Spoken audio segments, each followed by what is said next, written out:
বাগেরহাটে নির্বাচন কার্যালয়ের সামনে অবস্থান কর্মসূচি পালন করেছে সর্বদলীয় সম্মিলিত কমিটি। আসন পুনর্বহালের দাবি পূরণ না হওয়া পর্যন্ত আন্দোলন চালিয়ে যাওয়ার ঘোষণা দিয়েছে তারা। এদিকে ফরিদপুরে শনিবার পর্যন্ত আন্দোলন স্থগিত করেছে বিক্ষুব্ধরা। নাগরিক ঐক্য পরিষদ জানিয়েছে, প্রশাসনের আশ্বাসে এই সিদ্ধান্ত নেওয়া হয়েছে। বান্ডেল থাকলে প্রতি সেনমানিতে টাকা বাঁচবে।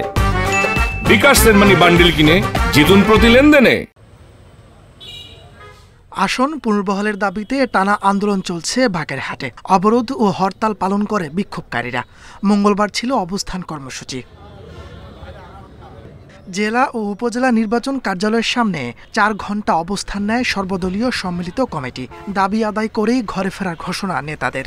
আমরা হরতাল প্রত্যাহার করে এই নির্বাচন কমিশনের অফিস অবস্থান কর্মসূচি বলেন বা ঘেরাও কর্মসূচি বলেন, এটি আমরা করছি। আন্দোলন থেকে আমরা ফিরে যাইনি, আমাদের আন্দোলন চলবে। আমাদের দাবি আদায় না হওয়া পর্যন্ত আমরা আরো কঠিন কর্মসূচিতে ইনশাল্লাহ যাব।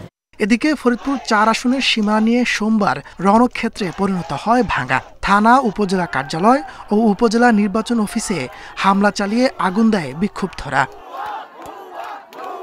মঙ্গলবারও মহাসড়কে বিদ্যুতের খুঁটি ও গাছের গুঁড়ি ফেলে 1 ঘন্টা সড়ক অবরোধ করে আন্দোলনকারীরা। পরে প্রশাসনের আশ্বাসে শনিবার পর্যন্ত আন্দোলন স্থগিত করা হয়। শনিবার পর্যন্ত আন্দোলন স্থগিত থাকবে। পরে যদি আমাদের এই যৌক্তিক দাবি না মানা হয়, তাহলে আমরা আবার লাগাতার অবরোধ আন্দোলনে ঘোষণা দেবো।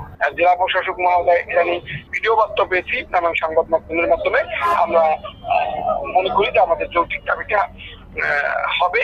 এছাড়া ফরিদপুর 4 ও ফরিদপুর 2 আসনের সীমানা পুনর্নির্ধারণ কেন অবৈধ ঘোষণা করা হবে না তা জানতে রোল দিয়েছে হাইকোর্ট। 10 দিনের মধ্যে জবাব দিতে হবে ইসিকে। তাপস সরকার, ইন্ডিপেন্ডেন্ট নিউজ।